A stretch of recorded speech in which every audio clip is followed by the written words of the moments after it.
اعوذ باللہ بسم اللہ والحمد للہ والصلاة والسلام علی رسول اللہ اما بعد السلام اللہ تعالی علیکم ورحمتہ وبرکاتہ قال اللہ تعالی فی القرآن المجید بعد اعوذ باللہ من الشیطان الرجیم بسم اللہ الرحمن الرحیم الحمد لله الذي أنزل على عبده الكتاب ولم يجعل له عوجا قيما لينذر بأسا شديدا من لدنه ويبشر المؤمنين الذين يعملون الصالحات أن لهم أجرا حسنا ماكثين فيه أبدا وينذر الذين قالوا اتخذ الله ولدا ما لهم به من علم ولا لآبائهم كبرت كلمة تخرج من أفواههم إن يقولون إلا كذبا فلعلك باخع نفسك على آثارهم إن لم يؤمنوا بهذا الحديث أسفا رب اشرح لي صدري ويسر لي أمري واحلل عقدة من لساني يفقهوا قولي اللهم اجعل القرآن ربيع قلوبنا ونور أبصارنا وشفاء صدورنا اللهم نسألك فهم القرآن آمین یا رب العالمین۔ پچھلے درس میں ہم نے دیکھا تھا تجوید کے اعتبار سے یہ جو سورہ کہف کی سورۃ الکہف کی پہلی 6 آیت ہے ان کے تجویدی احکام کیا ہے مختصراً۔ تو اس کے بعد آج اللہ تعالیٰ کے فضل سے ہم شروع کرتے ہیں ان آیات میں جو مضامین ہیں جو معنی ہے اس کی ایضاح کریں گے، اس کو بیان کریں گے یہاں پہ۔ اور جس طرح میں نے پچھلے درس میں بھی بتایا، ہو سکتا ہے آپ میں سے بہت سارے لوگ موجود نہیں ہوں گے، ہمارا پرائم جو فوکس رہے گا وہ رہے گا کہ ان آیات کو ہم کس طرح اپنی زندگی میں اپلائی کریں، کیونکہ قرآن پر تدبر کرنے کا، سوچنے کا اور شریعت پر عام طور پہ تدبر کرنے کا مقصد یہی رہنا چاہیے کہ ہم اس کو کس طرح اپلائی کریں اپنی زندگی پہ، ہماری زندگیاں کس طرح متاثر ہو سکتی ہے ان شریعت کے نصوص سے۔ اور ہمارا انشاءاللہ اس سلسلے میں یہی فوکس رہے گا کہ ان آیات سے جو چیز ہم نے سیکھی ان کو کیسے ایک عملی شکل دیں، ان کو کیسے ہم اپلائی کریں۔ ان 6 آیتوں کو سٹارٹ کرنے سے پہلے میں یہ دوبارہ سے پھر سے بتاؤں کہ اس سورے کا جو موضوع ہے، کسی کی مائک آن ہے پلیز میوٹ کریں، اس سورے کا جو مین ٹاپک ہے وہ مٹیریلزم سے ریلیٹڈ ہے۔ غالباً رسول اللہ صلی اللہ علیہ وسلم نے اسی لیے جو فضائل بیان کیے وہ اسی طرح ہے کہ آپ سورہ کہف کی اگر تلاوت کریں یا اس کی کچھ آیتیں یاد کریں تو آپ فتنے سے دور رہ سکتے ہیں۔ اور آج کل کی زندگی کا فتنہ اکثریت اگر ہم دیکھیں وہ ڈیپینڈ کر رہا ہے آج کل کے جو ٹرینڈز ہے، یا آج کل جس طرح سے جس نوعیت سے ایک انسان دین سے دور جا رہا ہے وہ مٹیریلزم ہے بہت حد تک۔ تو اس کے علاوہ یہ سورہ جو ہے اس میں 4 قصے ہیں اگر ہم سمرائز کریں۔ پہلا قصہ جو انشاءاللہ کچھ ہی آیتوں کے بعد آئے گا وہ ہے اصحاب کہف کا، جس پر اس سورہ کا نام بھی پڑا ہے۔ اصحاب کہف یہ کون تھے، کیا تھے، ان کا قصہ کیا ہے، انشاءاللہ ہم آگے دیکھیں گے۔ اسی طرح اس کے بعد دوسرا قصہ جو ہے جو اس کے بعد آئے گا وہ ہے صاحب جنتین کا، یعنی جس کے پاس 2 جنتیں 2 باغ تھے، وہ کون تھا اس کا بھی انشاءاللہ ہم یعنی اس کے بارے میں بھی ہم بات کریں گے۔ اس کے بعد تھرڈ قصہ جو ہے وہ موسیٰ علیہ الصلوۃ والسلام اور خضر کا ہے، اس میں بھی کافی زیادہ لیسنز ہے سیکھنے کو، اور انشاءاللہ اس کے بارے میں بھی ہم آگے بات کریں گے۔ اور آخری قصہ جو ہے وہ ذوالقرنین کا ہے۔ تو ذوالقرنین کون تھا، کہاں کہاں ہسٹوریکل پوائنٹ آف ویو سے کہاں پر تھا وغیرہ وغیرہ، وہ بھی انشاءاللہ ہم آگے دیکھیں گے۔ تو مختصراً 4 قصے ہیں جو سورۃ الکہف میں موجود ہے، جس کے بارے میں سورۃ الکہف میں بات ہوتی ہے۔ تو اس کے بعد ہی ہم شروع کرتے ہیں۔ اللہ تعالیٰ فرماتے ہیں پہلی آیت میں، الحمد للہ الذی انزل علی عبدہ الکتاب، الحمدللہ الذی انزل علی عبدہ الکتاب. سب سے پہلا لفظ الحمد. اللہ تعالیٰ آیت کے اس حصے میں کہتے ہیں تمام حمد ہے اللہ کے لیے جس نے نازل کی اپنے بندے پر کتاب. یہ اس کا لٹرل ٹرانسلیشن. اب دیکھیے الحمدللہ، جب ہم الحمد کی ٹرانسلیشن پڑھتے ہیں مختلف یعنی انگلش میں زبانوں میں، انگلش میں پڑھے آپ، اردو میں پڑھے، آپ دیکھیں گے وہاں لکھا ہے تمام تعریفیں یا all praises. لیکن میں سمجھتا ہوں کہ الحمد جو ہے یا حمد جو ہے لفظ، اس کو آپ کسی اور لینگویج میں، غالباً ہمارے پاس تو اردو اور انگلش ہی ہے، ان دو لینگویجز میں ایک لفظ سے ٹرانسلیٹ نہیں کر سکتے ہو. جسٹیفائی نہیں ہو جاتا اس کا معنی، کیونکہ جب ہم اس کے عوض لفظ استعمال کرتے ہیں پریز یا تعریف ہے، تو وہ حمد کے معنی کو بیان نہیں کر پاتا. ایکچوئل ہمیں ایک سے زیادہ لفظ استعمال کرنے ہیں تاکہ ہم حمد کے معنی کو پوری طریقے سے بیان کر پائے. وہ ہے unconditional and deserving praises. ٹھیک ہے، ایک تو ہو گیا پریز. جب ہم پریز کو ڈائریکٹلی ٹرانسفر کرتے ہیں عربی زبان میں، وہ حمد نہیں بنتا، وہ مدح بنتا ہے. سمپل ایک تعریف، مدح. ٹھیک ہے، لیکن جب ہم حمد کی بات کریں، اس میں کچھ چیزیں مزید ہیں، کچھ چیزیں ایڈیشنل ہے جو ایک لفظ مجرد صرف پریز ادا نہیں کر پاتا. تو اسی لیے میں نے استعمال کیا unconditional and deserving praise. اس کے لیے لفظ ہے حمد. ٹھیک ہے، تو اب آپ سمجھ گئے ہوں گے حمد اور مدح میں یا حمد اور پریز میں کیا ڈفرنس ہے. یعنی انکنڈیشنل سے مراد ہے، دیکھیے جو مدح ہے یا سمپل جو تعریف ہے، تعریف میں علماء بیان کرتے ہیں جس انسان کی یا جس کی تعریف کی جائے، کبھی کبھار ایسا بھی ہوتا ہے کہ اس میں عزت والا آسپیکٹ نہیں ہوتا، اس میں ایک پرسنل فائدہ ہوتا ہے، مادہ ہوتا ہے جس کی وجہ سے یہ تعریف کی جاتی ہے. مثال کے طور پر آپ دیکھیں جو اتھارٹی کی پوزیشنز میں ہوتے ہیں یا جن سے انسان کو فائدہ ہوتا ہے، جیسے مان لیجیے آپ کوئی باس ہے یا جس کے ہاں آپ کام کر رہے ہیں یا کوئی ٹیچر ہے وغیرہ، اس سے کوئی بینیفٹ حاصل کرنے کے لیے مومنٹیرلی اس کی تعریف کی جاتی ہے.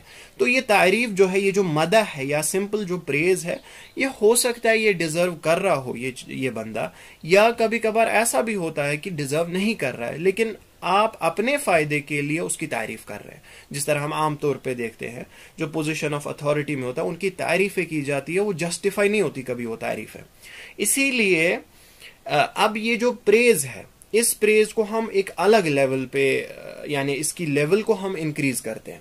اس میں ہم عزت والا ایلیمنٹ ڈالتے ہیں تعظیماً جب یہ تعریف کی جائے، اور حقیقتاً یعنی جس کی آپ تعریف کر رہے ہو وہ ڈیزرو کر رہا ہے تعریف کا، اور جس کی آپ تعریف کر رہے ہو وہ جھوٹی تعریف نہیں ہے، وہ حقیقتاً دل سے آپ تعریف کر رہے ہو، وہ ڈیزرو کرتا ہے وہ، اور اس کے ساتھ ساتھ اس میں محبت ہے، اس میں تعظیم ہے، اس میں عزت ہے. جب پریز کے ساتھ، جب مدح کے ساتھ یہ ساری چیزیں، یہ سارے ایلیمنٹس جڑ جائے، تب وہ بن جاتا ہے حمد. ٹھیک ہے، اسی لیے ہم عربی میں جو حمد کہتے ہیں، اگر اس کو ہم ٹرانسلیٹ کریں انگلش میں یا اردو میں، تب ہمیں آئے گا انکنڈیشنل اور ڈیزرونگ پریز. اور وہ کس کے لیے ہے؟ اللہ کے لیے، جو ہمارے رب کا ذاتی نام ہے.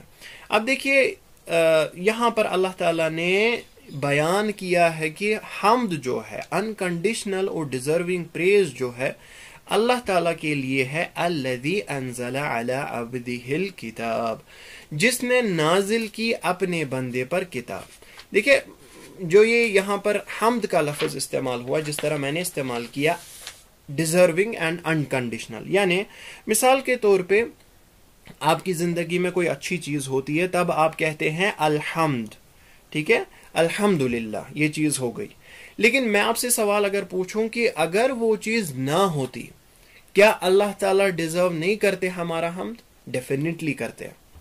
کیونکہ آپ دیکھیے اگر آپ کی زندگی میں ظاہراً کوئی ایڈیشنل اچھی چیز نہیں ہوتی ظاہراً، لیکن پھر بھی اللہ تعالیٰ کا احسان ہم پر اتنا ہے ہر ایک پارٹ آف ہماری جو زندگی ہے اس میں.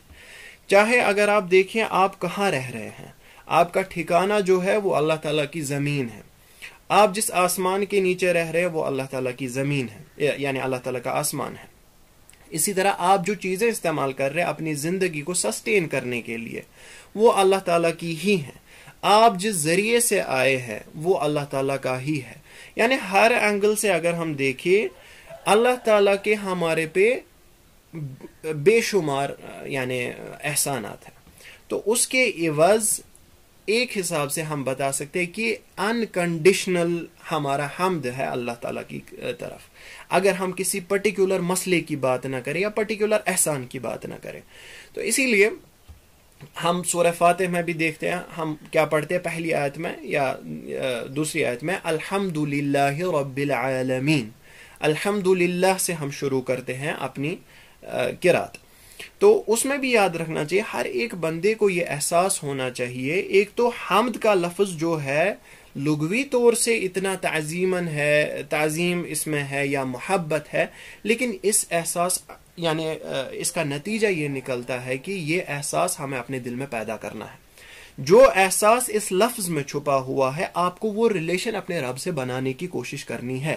آپ کو یہ حمد جو ہے یہ بالکل ایک زبان سے نہیں ہونا چاہیے، یعنی آپ کو لفظ سے یعنی دھوکہ نہیں دینا. اگر آپ حمد کر رہے یہ حمد آپ کے دل سے ہونا چاہیے، جس طرح اس کا معنی ہے، جس طرح اس الفاظ میں اس لفظ میں یہ معنی چھپا ہوا ہے.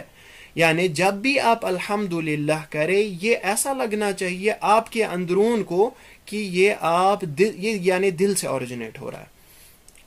چاہے ایک مسئلہ کوئی خاص ہے جس کے لیے آپ اللہ تعالیٰ کا حمد کر رہے ہیں یا عام طور پہ اللہ تعالیٰ کا آپ حمد کر رہے ہیں، it should have its weight. اس کا معنی ہونا چاہیے، اس کی حقیقت ہونی چاہیے، نہ کہ بالکل زبان سے اس کو ادا کرنا ہے. تو الحمدللہ. اور یہاں پر اللہ تعالیٰ نے خاص مسئلے کے بارے میں حمد کو بیان کیا ہے. وہ مسئلہ کیا ہے؟ الذی انزل علی عبدہ الکتاب، جس نے اپنے بندے پہ نازل کی الکتاب یعنی قرآن مجید.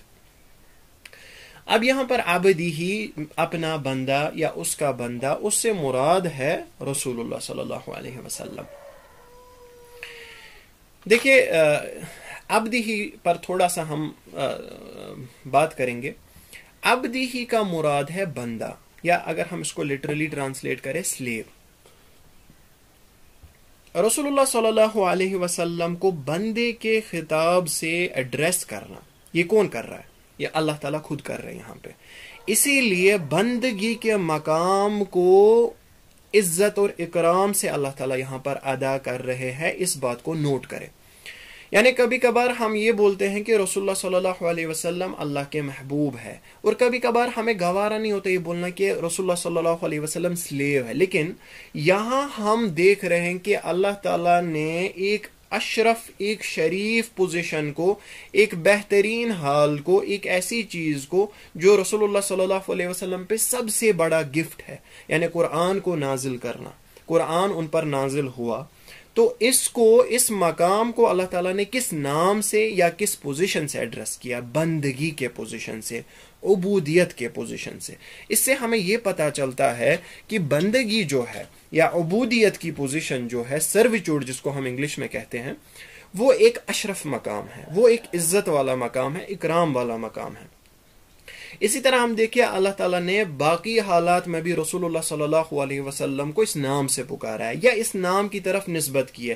جس طرح ہم دیکھتے ہیں رسول اللہ صلی اللہ علیہ وسلم کو ڈیفینڈ کرنے کے لیے سورہ بقرہ میں اللہ تعالیٰ کہتے ہیں وَإِن كُنتُمْ فِي رَيْبٍ مِّمَّا نَزَّلْنَا عَلَىٰ عَبْدِنَا فَأْتُوا بِسُورَةٍ.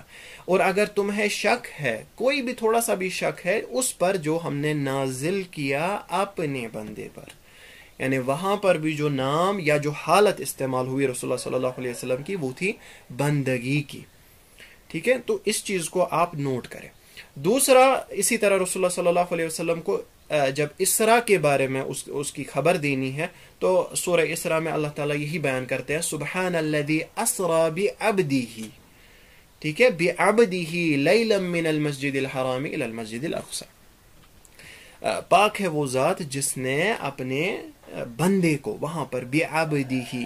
اسی لیے ہم دیکھتے ہیں یہاں پر بھی ایک بہت ہی عظیم چیز کا ذکر کیا جا رہا ہے، وہ ہے قرآن کا نازل ہونا یا قرآن کا رسول اللہ صلی اللہ علیہ وسلم پر نازل ہونا. تو اسی لیے یہاں پر استعمال کیا گیا ہے علی عبدہ. تو اس چیز کو ہم نوٹ کریں گے کہ عبد کا یا عبودیت کا جو مقام ہے وہ ایک بہت ہی زیادہ افضل مقام ہے، اور رسول اللہ صلی اللہ علیہ وسلم کو جو احسن البشر ہے اس نام سے یا اس مقام سے خطاب کیا ہے خود اللہ تعالیٰ نے. اس کے بعد الکتاب علی عبدہ الکتاب. کتاب یعنی قرآن. کتاب کہا جاتا ہے اس کو جس کو جمع کیا گیا ہو، یعنی جس طرح ہم دیکھتے ہیں قرآن میں جمع کیے گئے ہیں احکام، بہت سارے احکام جمع کیے گئے ہیں یا آیتیں جمع کی گئی ہیں، اسی لیے یہاں پر نام جو دیا گیا ہے القرآن کا وہ ہے الکتاب. تو اللہ تعالیٰ یہاں بیان کرتے ہیں کہ اللہ تعالیٰ کے لیے حمد ہے جس نے نازل کیا اپنے بندے پہ کتاب. اب یہ پارٹ آف دی آیت ہے، یہ دو چیزوں کے لیے ایڈریس کی جاتی ہے. یا تو ایک خبر ہے، ٹھیک ہے، اللہ تعالیٰ خبر دیتے ہیں کہ اس چیز کے لیے یعنی اس فعل کے لیے اللہ تعالیٰ کا حمد ہے، اللہ تعالیٰ ڈیزرو کرتے ہیں پریزز. اور دوسرے پرسپیکٹیو سے اگر ہم دیکھیں وہ ہے یعنی آرڈر، ٹھیک ہے، امر کہ اللہ تعالیٰ کا حمد کریں. ٹھیک ہے، ایک خبر ہے، خبر مراد ہے سیدھے اللہ تعالیٰ کہتے ہیں کہ اس فعل کے لیے قرآن کے نازل کرنے کے لیے اللہ تعالیٰ حمد ڈیزرو کرتے ہیں، اللہ تعالیٰ کا حمد ہے. لیکن دوسرے اینگل سے اگر ہم اس کو دیکھیں، اور دونوں مفسرین کرام نے بیان کیے ہیں، دوسرے اینگل سے ہم دیکھتے ہیں کہ اللہ تعالیٰ ہمیں کمانڈ کرتے ہیں، آرڈر کرتے ہیں کہ اللہ تعالیٰ کا حمد بجا لائے اس کام پر. اب اگر ہم غور و فکر یہاں پر کریں، دیکھیں انسان کی زندگی ابھی یعنی ہم آخرت کے سفر پر ہیں، ہم آخرت کی طرف بڑھ رہے. ہماری کامیابی قرآن پر ڈیپینڈ ہے. ہماری کامیابی کا سب سے بڑا ذریعہ جو ہے یعنی ہر ایک کی، چاہے وہ کافر ہے کرنٹلی یا مسلمان ہے، ہر ایک کی کامیابی کا جو رستہ ہے صراط مستقیم ہے، اور صراط مستقیم ہمارا قرآن ہے. ٹھیک ہے، اسی لیے سب سے بڑا انعام جو ہم پر ہوا ہے، سب سے بڑا گفٹ جو ہمیں ملا ہے، سب سے بڑا ذریعہ جو ہے ہدایت کی طرف آنا، صراط مستقیم کی طرف آنا، وہ قرآن مجید ہے. اسی لیے اللہ تعالیٰ یہاں بیان کرتے ہیں الحمدللہ الذی انزل علی عبدہ الکتاب. حمد ہے اللہ تعالیٰ کا جس نے نازل کیا اپنے بندے پہ کتاب. اس کے بعد دو امپورٹنٹ چیزیں آتی ہے اس کتاب کے متعلق، اس کے آگے ہم دیکھیں گے وَلَمْ يَجْعَلْ لَهُ عِوَجًا قَيِّمًا. ٹھیک ہے، یہاں تک ہم دیکھتے ہیں وَلَمْ يَجْعَلْ لَهُ عِوَجًا قَيِّمًا. اور یہ دونوں چیزیں جو ہے یہ کتاب کے بارے میں بتائی جا رہی ہے، ان کے کتاب کے دو صفات بیان کیے جا رہے ہیں. پہلی صفت وَلَمْ يَجْعَلْ لَهُ عِوَجًا، اور نہیں بنایا اس کے لیے یا اس کتاب کے لیے کوئی عوج، کوئی ٹیڑھا پن. عوج مینز کروکڈنس. ٹھیک ہے، یعنی عوج، اعوجاج وغیرہ جو الفاظ استعمال کیے جاتے ہیں وہ کروکڈ کے لیے استعمال کیے جاتے ہیں، جس کو کشمیری میں بولتے ہیں کوب. کوئی انسان ہوتا ہے عوج، اس کو عربی میں بولا جاتا ہے جب وہ کوب ہوگا، جو کشمیری میں ہم بولتے ہیں کروکڈنس ہوگی اس میں.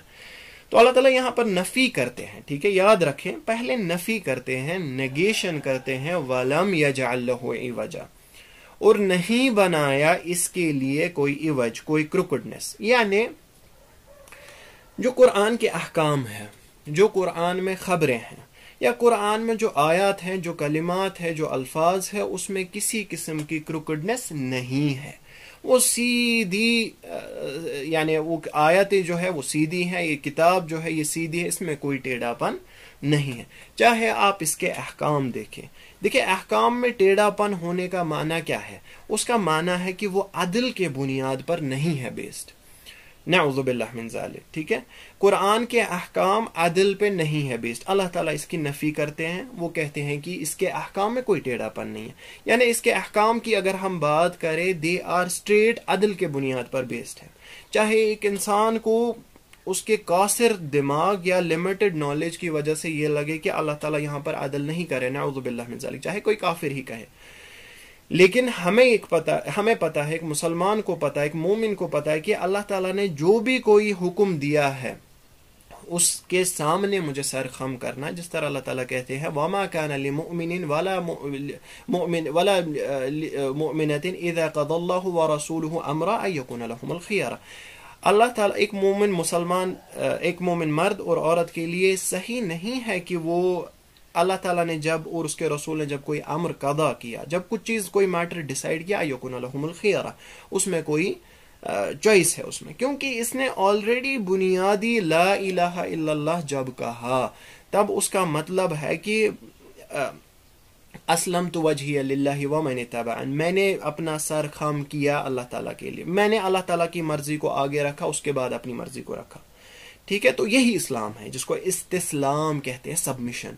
ٹھیک ہے، جو سبمیشن ہے، سبمیشن میں یہی چیز آتی ہے کہ اللہ تعالیٰ نے جس چیز کے بارے میں کوئی بات کی، کوئی حکم کیا، میں اس کے سامنے زبان درازی نہیں کرتا، میں اس کے سامنے یہ نہیں کہتا کہ میرا حکم یا کسی اور ایکس وائی زیڈ کا حکم بہتر ہے۔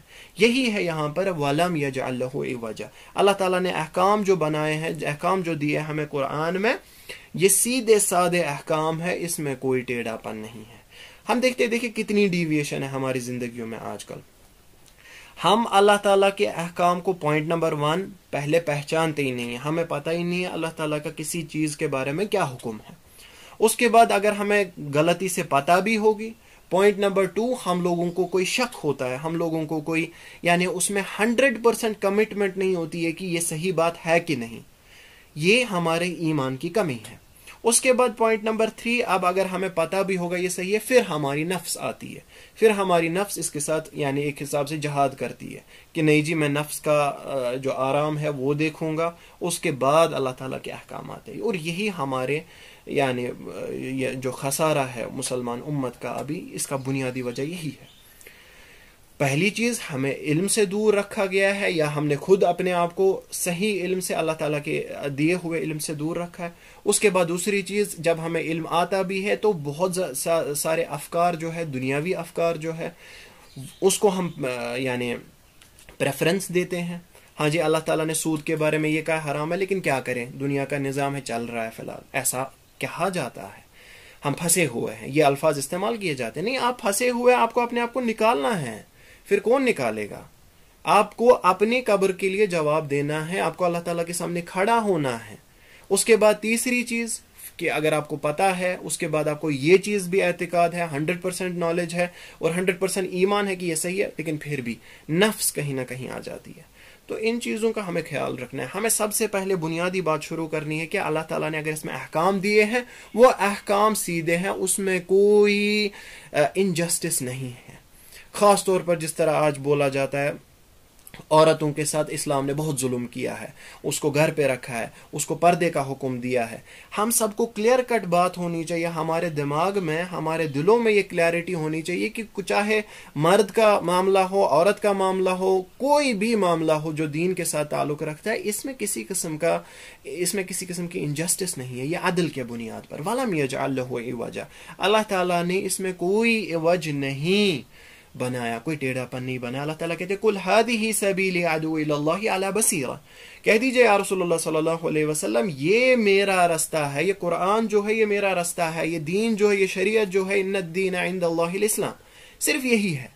Do not try to approach Allah اپنے دماغ سے، اپنے کسی رستے سے۔ چلیے ٹھیک ہے، ایک چیز میں أَفَتُؤْمِنُونَ بِبَعْضِ الْكِتَابِ وَتَكْفُرُونَ بِبَعْضٍ، میں نماز کے معاملے میں یہ کتاب کو فالو کروں گا، لیکن جب انہیریٹنس کی بات آئے تب میں اپنی بہن کو انہیریٹنس نہیں دوں گا، یا تب میں اپنی بیٹی کو اس سے باہر ہی رکھوں گا، کیونکہ اس پوائنٹ پہ میں چلو دنیا کو فالو کروں گا۔ نہیں، ادخلوا فی السلم کافہ، پوری طرح سے دین میں داخل ہو جاؤ، تبھی جا کے کامیابی حاصل کرو گے۔ کیوں؟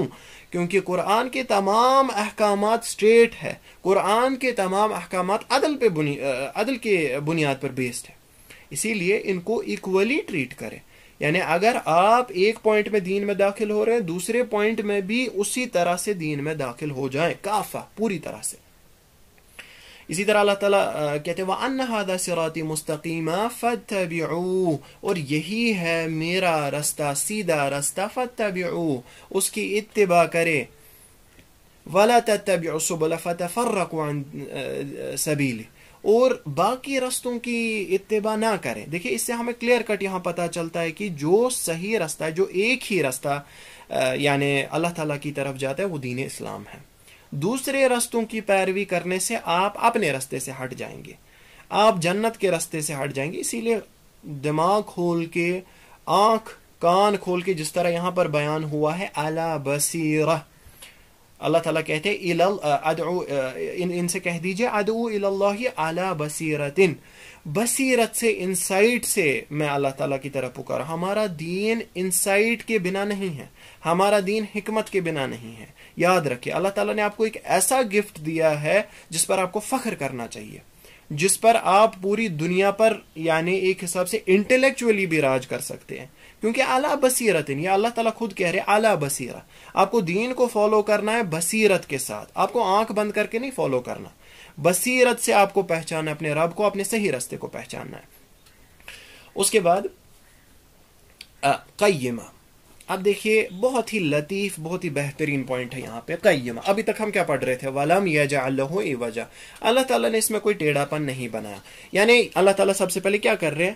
نیگیشن کر رہے ہیں کہ اس میں ٹیڑھے پن کی نیگیشن ہے. اس کے بعد اللہ تعالیٰ اس میں اس بات کرتے ہیں، ایفرمیشن کر رہے ہیں. کس چیز کی ایفرمیشن کر رہے ہیں؟ اگین وہی چیز دوبارہ، قیمہ، یعنی کہ اس کتاب کی حالت ایسی ہے، یہ قیم ہے، یہ مستقیم ہے، یہ سیدھی ہے، یہ اس کے احکامات سیدھے ہیں، اس میں کوئی ٹیڑھا پن نہیں ہے. اب دیکھیے، اب آپ کے دماغ میں یہ سوال آیا ہوگا کہ اگر اللہ تعالیٰ نے پہلے بتایا وَلَمْ يَجْعَلْ لَهُ عِوَجًا، اس کے بعد قیمہ، یعنی وَلَمْ يَجْعَلْ لَهُ عِوَجًا، اس کا مراد ہے، اس کا اپوزٹ اگر ہم لیں، اللہ تعالیٰ اس پارٹ میں بتانا چاہتے ہیں کہ قرآن سیدھا ہے. پھر دوبارہ سے قیمہ ریپیٹ کرنے کی یعنی ضرورت کیا ہے یا حکمت کیا ہے؟ اگر آلریڈی وَلَمْ يَجْعَلْ لَهُ عِوَجًا سے یہ ثابت ہو گیا کہ یہ صحیح ہے، سیدھا ہے، لیکن قیمہ پھر دوبارہ استعمال کرنے کا پوائنٹ کیا ہے؟ تو علماء کرام اس بارے میں یہ کہتے ہیں کہ یہ لینگویج کا، لنگوسٹکس کا پوائنٹ ہے، اس کو کہتے ہیں تکرار، یعنی ریپیٹیشن کسی چیز کا اور اس کے نیگیٹو طریقے سے ریپیٹ کرنا. پہلے آپ نے اس کی نیگیشن کی تھی، ٹھیک ہے، ٹیڑھے پن کی نیگیشن کی تھی، اس سے سیدھا ثابت ہوا تھا. اس کے بعد پھر سے دوبارہ سے سیدھے پن کو آپ نے ڈائریکٹلی کلیئر الفاظوں میں استعمال کیا. یعنی اب دیکھیں علماء اس میں بیان کرتے کہتے ہیں دو طرح کی نظریں ہوتی ہیں. ایک ہوتی ہے سپرفیشل نظر، سطحی طور پہ نظر. انسان جب دور سے کسی چیز کو دیکھتا ہے وہ بولتا ہے کہ ہاں ٹھیک ہے اس میں کوئی ٹیڑھا پن نہیں ہے، دور سے سطحی نظر، سپرفیشل نظر.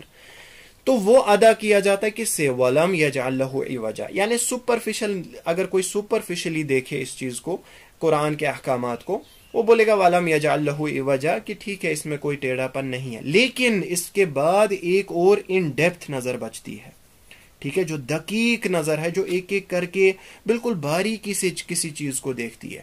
اس دقیق نظر کو ایڈریس کرنے کے لیے، اس ان ڈیپتھ نظر کو ایڈریس کرنے کے لیے، تاکہ کسی کے دماغ میں یہ شک نہ رہے، یہ اشکال نہ رہے کہ ٹھیک ہے اوورآل اس میں کوئی بڑا سا ٹیڑھا پن نہیں ہے، لیکن ہو سکتا ہے ایک آیت میں، دوسری آیت میں، کسی جگہ ایک احکام میں کوئی ٹیڑھا پن ہو. اس کی نفی کے لیے اللہ تعالیٰ اس کو ریپیٹ کرتے ہیں کہ قیمہ.